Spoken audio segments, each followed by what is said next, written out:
The vast desert stretched endlessly, as far as the eye could see. It was a barren, lifeless place, where the sun blazed down with unrelenting force, and the wind whispered a mournful tune. The ground was cracked and dry, cracked into deep crevices, with no sign of life. The sand, once golden, was now the color of death, an endless sea of dust stretching toward the horizon. In the heart of this desolate landscape lay two beings, buried halfway in the earth. They were not like anything seen before. Their skin was a strange shade of blue, and their hair, long and wild, was a vivid shade of purple. The air around them seemed to shimmer, as if the heat itself was trying to escape from their presence. They had been abandoned here, left to suffer alone. The cries of these creatures echoed softly, almost lost in the wind that swept across the desert. No one would answer them. No one could even hear them. The two creatures, barely visible under the sand, were once proud beings, beings of power, of grace, of beauty. They had once been part of something greater, something more. But now, they were nothing. Forgotten by their kind, abandoned by their families, left to slowly wither away in the heart of this alien world. Their cries were not heard, their voices not acknowledged. They had once been a part of a mighty race, but now they were mere shadows, helpless, struggling in silence. The first being, a woman, lay with her face pressed against the cold earth, her hands barely visible under the sand. Her long purple hair was tangled and matted, strands of it still clinging to the dirt. Her eyes, once bright with the light of life, were now dull, hollow, and filled with sorrow. Her chest rose and fell slowly, but each breath was shallow, as if the very life was being sucked from her. Her skin, once smooth and radiant, now looked dry, cracked, and withered. She had lost all hope long ago. Her mind drifted in and out of consciousness, her thoughts clouded by the relentless heat, the pain of being forgotten. She didn't know how long she had been here. Days, weeks, months. Time meant nothing anymore. Beside her lay the second creature, a man. His features were similar to hers, blue skin, purple hair, but he was younger, perhaps more youthful in appearance. But like her, he too was fading. His face was partially buried, his eyes closed, though his expression showed the same despair, the same sense of abandonment. His body was twisted in a way that suggested he had been trapped for far too long, his limbs aching and stiff. His once lustrous purple hair was now dirty and covered in the grime of the desert, and his clothes, which had once been pristine, were now torn and tattered. The pair had no name. They were nameless. They were no longer individuals, but merely remnants of a time gone by, of a forgotten race lost to the winds of time. The desert had claimed them. No one had come to rescue them. No one would. They were alone. Their cries, the soft, haunting sounds that escaped their lips, had once been desperate calls for help. They had begged for mercy, for someone to hear them, for someone to save them from this place. But the world had ignored them. They had been abandoned in a place where only the wind and sand listened. No ships came, no voices answered. The cries faded into the void, lost and forgotten, just like their existence. But there was something strange about this desert. It was not entirely still. There was a subtle shift in the air, a faint stir of energy, as if something was about to change. Perhaps it was the earth beneath them, the silent witness to their suffering, that sensed this change. Or maybe it was the vast, empty sky that loomed overhead, watching them, waiting for the moment when someone would answer their call. But who would answer? Who would hear their cries when the world had turned a deaf ear to them? As the sun began to dip lower in the sky, casting long shadows over the desert, a strange feeling began to settle in the air. The wind had picked up, swirling around the figures, tossing grains of sand across their bodies. The once still desert now seemed to hum with a strange energy, an energy that felt as though it was alive. It whispered across the landscape, its voice soft yet insistent. For the first time in what felt like forever, a new sound broke the silence, a sound that didn't belong. A human figure appeared on the horizon, walking slowly but steadily through the shifting dunes. At first, he was nothing more than a dark silhouette against the fiery sunset. But as he drew closer, his features became clearer. A man, dressed in worn-out clothes, a long scarf draped around his neck, a determined look on his face. His eyes were focused, his steps deliberate. He had been traveling for days, lost in the vastness of the desert. His mind was tired, his body sore, but there was something in his heart that kept him moving forward. It was not just the need to survive. It was a feeling, a strange calling that tugged at him, pulling him toward this desolate place. He didn't know why he had come here, but it felt as if fate had led him to this very moment, to these very figures. As he walked, the wind howled louder, almost as if the desert itself was trying to warn him, to stop him. But he didn't falter. He kept moving, step after step, until the two strange figures came into full view. His breath caught in his throat as he saw them, half buried in the sand, their purple hair flowing like a river of color against the dull desert landscape. They were unlike anything he had ever seen before. He could see the pain in their faces, the sorrow in their eyes. It was as though their entire being was begging for help. They were not human, but the anguish in their expressions was unmistakable. It was the look of beings who had been forgotten, abandoned to die alone. Without thinking, the man dropped to his knees beside them, his hands trembling as he reached out to touch the woman's face. The warmth of her skin felt wrong, too hot, too dry, as if the desert had drained the life out of her. He carefully pulled her from the sand, his hands shaking as he uncovered her body, revealing more of her delicate form. She was so fragile, so broken. The man's heart pounded in his chest, a mix of fear and sadness washing over him. He didn't know who they were, what they were, but it didn't matter. They needed help, and in that moment, he knew he couldn't just walk away. He had to do something. They deserved something more than this, more than the cruelty of being forgotten. As he gazed into her hollow eyes, something stirred within him. It was not just a sense of pity, but a deep, burning determination. This was not the end for them. He wouldn't let it be. The desert's silence was broken only by the wind's mournful howl and the soft, rhythmic breaths of the human as he knelt beside the two forgotten beings. His hands trembled as they moved over the woman's fragile form, still half buried in the sand. He wasn't sure why he had come to this part of the desert, this lonely, desolate stretch where no one ever dared to go. His mind was too tired, too clouded by the heat of the sun and the relentless march of time, but something deep within him had urged him forward. And now, here he was, staring down at two alien figures who had been left to die, abandoned in a world that didn't care. The woman's purple hair was matted with dirt, and her skin, once smooth and radiant, now appeared cracked and dry. Her face was pale, almost lifeless, and her breathing was shallow, the faint rise and fall of her chest almost imperceptible. Her body felt warm to the touch, too warm, as if the desert had stolen away her very essence.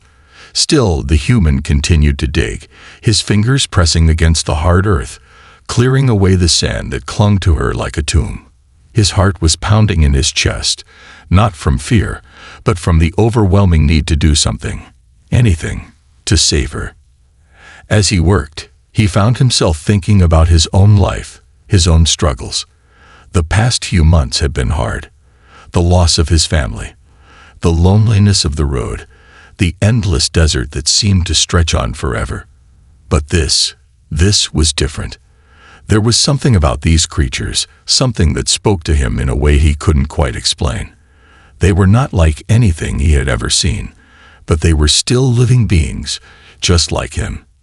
And they needed help. The wind whipped across his face, stinging his eyes. But he didn't stop.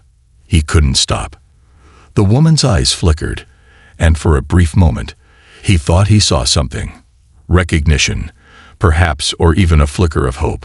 But it was fleeting, gone before he could be sure. He continued to dig, his hands raw from the effort, the sun beating down on him without mercy. He had no idea how long he had been at it. Hours, maybe longer. But finally, after what felt like an eternity, he managed to free her from the earth. She was light, lighter than he expected, her body fragile and delicate, as though it had been untouched by the outside world for far too long. Carefully, he lifted her into his arms, cradling her against his chest as he looked around. The desert seemed to stretch endlessly, a wasteland with no end in sight. He knew he couldn't stay here. Not like this. He needed to find shelter, a place where they could rest, and he could tend to her wounds, whatever they were. But as he looked down at her, something else caught his attention. The second creature, the man, was still lying there, his body half buried in the sand. He had been so focused on the woman that he had almost forgotten about him. The man's body was twisted at an odd angle, his face partially hidden beneath the sand, but the human could still make out the faint outline of his features.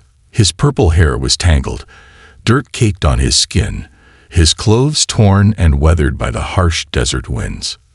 Without hesitation, the human set the woman down carefully, her fragile form resting on the sand, and began to dig once more, his heart pounding with urgency. He couldn't leave the man behind. He couldn't just save one and walk away. The two of them had been forgotten together. They had suffered together. And now together, they would be saved. It took some time, but eventually, he managed to free the man from the earth. His body was cold to the touch, and for a moment, the human feared that he was too late. But as he lifted him into his arms, he felt a faint pulse, a flicker of life. The man's eyes were closed, his body unresponsive, but the human knew that he had to get them both to safety. Time was running out. He glanced back at the woman. She hadn't moved. She looked as though she might still be unconscious, but he wasn't sure. The wind had picked up again, the desert howling louder, as though protesting his actions. But the human didn't care. He had come this far, and he wasn't about to turn back now. With the woman in one arm and the man in the other, the human began to walk. His steps were slow at first, his body aching from the exertion, but he kept moving. He didn't know where he was going. He didn't know if there was anywhere to go, but he couldn't stop. Not now. The desert stretched on before him, an endless sea of sand and stone, but somehow he felt a strange sense of determination. A strange feeling that he was meant to be here, meant to save these creatures. He walked for what felt like hours, the sun dipping lower in the sky, casting a warm orange glow across the barren landscape. His mind was spinning, his thoughts chaotic, but one thing remained clear. These two beings, these strange, forgotten creatures, needed him. And no matter what, he was going to do whatever it took to save them. Finally, as the sun began to set, casting long shadows across the desert, he spotted something in the distance, a small rocky outcrop, perhaps a cave, offering some form of shelter. His heart lifted in his chest as he hurried toward it, his steps quickening despite the fatigue that weighed on him. When he reached the outcrop, he gently set the woman down, and then the man beside her, both of them still unconscious, their bodies weak and fragile. The human collapsed beside them, his body exhausted from the long journey, the struggle, and the heat. For a few moments, there was nothing but silence. The wind continued to howl outside, but inside the small shelter, there was only the sound of the human's labored breathing. He glanced down at the woman and then the man, his heart heavy with worry. Had he done enough? Would they survive? His hands, trembling with exhaustion, reached for the water pouch at his side, and he took a long drink, trying to calm his racing thoughts. He needed to do more. He needed to save them. They were too fragile, too broken to be left alone in this harsh world. But the human had no skills to heal, no knowledge of their kind or their biology. He didn't even know if they would survive the night. All he could do was watch over them, protect them, and pray. The hours passed slowly, and the desert night descended, bringing with it a chill that seeped into the shelter. The human kept a watchful eye on the two creatures, his gaze never leaving them. hoping for some sign of life, some flicker of hope. And then, as the first light of dawn broke across the horizon, the woman stirred. Her eyelids fluttered, and her body twitched, as though she was waking from a long, restless sleep. The human leaned forward, his breath caught in his throat as he watched her. Would she wake? Would she speak? Her eyes slowly opened, and for a moment, they locked onto his. Her gaze was soft, almost confused, but there was something else, something he couldn't quite place. Recognition, gratitude. The human said nothing. He didn't know what to say. He simply watched her, his heart pounding in his chest, waiting for her to speak. And then, in a voice barely above a whisper, she spoke. "Thank you," she said, her voice weak, but full of emotion. The human's heart swelled with relief. He had done it. He had saved them. Against all odds, against the vast, empty desert, he had answered their cries. But even in the face of overwhelming odds, something in the human refused to give up. There was a strength inside of him, a stubbornness that drove him onward, even when he could see no way forward. He had come this far. He couldn't just walk away now. He had to keep fighting, keep pushing forward. Minutes stretched into hours as he walked, the wind howling in his ears, the sky growing darker by the minute. The cold was unbearable, but he didn't stop. The woman and the man needed him. There had to be something, someone out here. Even if the desert seemed to mock him with its emptiness, he couldn't allow himself to give in to despair. He had to keep going. Eventually, he saw something. An outcrop of rocks in the distance. It wasn't much, but it was something. With renewed determination, he pressed forward, his feet dragging as the weight of the desert seemed to pull him down. But no matter how heavy the air became, he refused to stop. When he finally reached the rocky outcrop, he was nearly collapsing from exhaustion. His body was sore, his throat parched, but he knew he had to keep going. He had to find something, someone, anything. The wind was still howling, but he pushed on, scanning the area for any sign of life. It was then that he saw it, a flash of movement in the distance. At first, he thought he was imagining things, but as he squinted against the wind, he saw it more clearly. A figure walking slowly toward him through the storm. The human's heart skipped a beat. He wasn't alone anymore. The figure was a silhouette at first, indistinct, but as it drew closer, the human could make out the shape of another person. Human, or something like it. His heart raced as the figure drew nearer, the wind swirling around them, the world holding its breath. Was this the help he had been seeking? Had he found the one person who could save them? But as the figure drew closer, the human's heart sank. There was something about this figure that felt wrong, an unnatural presence that sent a chill through him. The figure was too calm, too composed, and the eyes staring back at him gleamed with an eerie light. The human froze in place, suddenly unsure of what to do. Was this someone who could help, or someone who would make things worse? "Who are you?" the human called out, his voice hoarse from exhaustion. The figure smiled, a chilling grin that seemed to stretch unnaturally across its face. "I am someone who can help," the figure said, its voice calm and smooth, "but only if you are willing to sacrifice everything." The desert wind howled like a beast on the hunt, biting at the human's exposed skin, pushing him back. His body was weary from the endless hours of searching, his throat dry and cracked from thirst, and his legs felt like they might give out with every step. But he couldn't stop. Not now. Not when they were so close. Not when he was so close. The figure that had appeared through the storm still lingered in his mind. Its eerie calmness, the unnaturally wide grin, the strange gleam in its eyes. It had sent a shiver down the human's spine. Something wasn't right. It was as if the figure had known all along what the human was trying to do, and the challenge in its voice, the promise of help in exchange for sacrifice, left him uncertain. But the human had no time for hesitation. His duty was to the woman and the man, the two strange creatures who had been left to suffer, abandoned by the world. The human had learned a lot since he had stumbled upon them, buried deep in the desert sand. They were not from this world, and yet they had feelings, pain, and the same need for survival as any human. But they were not human. That much was clear. The blue skin, the purple hair, and the alien way they looked at the world made that undeniable. But despite their differences, they were alive, and that was enough for him to fight for. As he trudged back toward the shelter, the darkening sky above him began to pulse with strange energy, as if the desert itself was alive, watching him, sensing his every move. His heartbeat quickened. Could he really save them? He didn't know, but there was one thing he was sure of. He wouldn't leave them to die alone. The shelter was still as he left it, the wind outside growing colder by the second.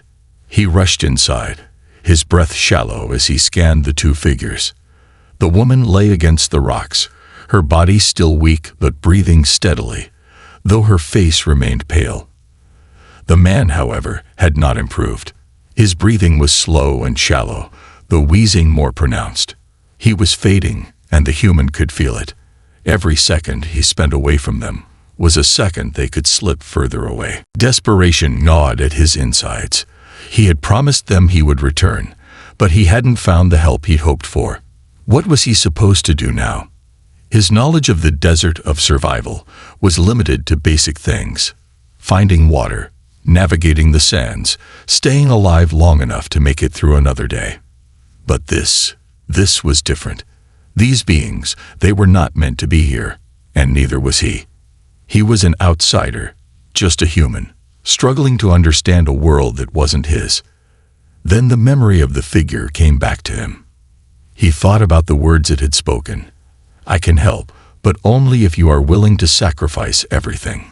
The figure had said it with such certainty, such assurance. He had dismissed it at first, thinking it just another trick of the desert's harsh mind. But now, standing in the shelter with the two creatures who had no one but him, he wondered if it had been a warning, or a promise. The human's hands trembled as he reached for his pack, pulling out the last of his water. He knelt beside the woman first, carefully lifting her head, so she could take a small sip. She looked at him with grateful eyes, her lips curving into a weak but sincere smile. That small gesture was enough to keep him going. It was proof that he hadn't failed them yet. Then his attention turned to the man. The situation was dire, but the human refused to give up. He poured a little of the water into the man's mouth, his hands shaking as he did, but there was no response. The man's chest barely moved. The human felt the weight of helplessness pressing against him, suffocating him. He could feel the pulse of urgency within him, like an electric current coursing through his veins. The desert outside had grown even colder, the wind picking up to a howling crescendo. His mind raced with options, but nothing seemed to fit. He could hear his own breath, loud and desperate, as the feeling of helplessness reached its peak. Just as he thought he could bear no more, a light appeared in the distance. A faint glow, like a beacon in the endless desert night, seemed to flicker on the horizon. The human squinted, not sure if his eyes were playing tricks on him. But the light persisted, bright and steady, as if calling him forward. It was impossible. There was no one out here. No civilization. Nothing. Just sand and wind. But the light kept burning, casting strange shadows across the desert landscape. It was almost too much to ignore. His feet moved before he could think, carrying him toward the light, leaving the shelter and the two beings behind. The wind whipped around him as he made his way toward the light, his body numb from the cold. His heart pounded in his chest, louder now than the wind itself. Every part of him screamed to turn back, to stay with the two creatures he had promised to protect. But the light was pulling him, guiding him toward something greater than himself. It was like a call, an invitation. As he reached the edge of the desert, the source of the light became clear, a large stone structure, half buried in the sand. It looked ancient, its walls covered in strange markings, and its entrance was framed by columns that rose like silent sentinels toward the sky. The glow emanated from within, pulsing with an unnatural energy. The human didn't hesitate. He stepped forward, feeling the energy of the place wrap around him like a cloak, pulling him deeper into its mystery. Inside, the walls were lined with more markings, rooms that seemed to shimmer and shift as if alive. The light was brighter now, but it was soft, ethereal, as if the very air itself was glowing. And there, at the center of the room, stood a figure. It was the same figure he had seen before, the one who had promised help. But this time, it was different. The figure was no longer just an eerie silhouette in the storm. It was standing in front of him, bathed in the radiant glow of the chamber. The smile it wore was softer now, more compassionate, yet still unsettling. "You've come," the figure said, its voice smooth and melodic, echoing in the vast space around them. "You have chosen to trust me.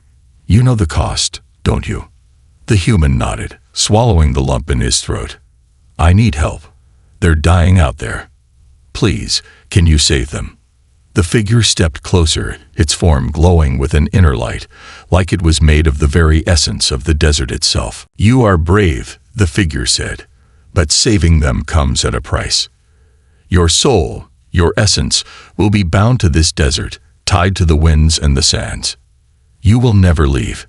You will become a part of this place." The human's heart pounded in his chest. "I don't care," he said, his voice firm. "I just want to save them." The figure tilted its head, considering his words. "Then it is done." Without warning, the light enveloped the human, blinding him. For a moment, he was weightless, suspended in the air, as though time itself had stopped. The warmth of the desert rushed over him, and the figure's presence filled him completely. He could feel the desert's power, its ancient energy coursing through him, merging with his very being. Then, just as suddenly as it had started, the light faded. The human stumbled back, disoriented, his heart still racing. But when he opened his eyes, he saw something extraordinary. The storm outside had ceased. The sky above was clear, the stars twinkling as if they had never known darkness. The wind had died down, leaving only a peaceful, quiet silence. And the two beings, the woman and the man, were standing before him, alive. The woman looked at him with wide, grateful eyes, her strength restored. The man's chest rose and fell with deep, steady breaths. They were no longer pale and fragile. They had been healed. The human collapsed to his knees, overwhelmed with exhaustion and relief. He had done it. He had saved them. "You gave everything." The figure's voice echoed from behind him, softer now. "But remember this. You are now a part of the desert, a guardian of the forgotten." The human did not respond. He didn't need to. He had done what he came to do. And now, the desert would take care of the rest. As the woman and the man approached him, their eyes filled with gratitude, the human felt a sense of peace settle over him. His sacrifice had been worth it. He had answered their cries. And in the end, he had become a part of the very desert he had once feared.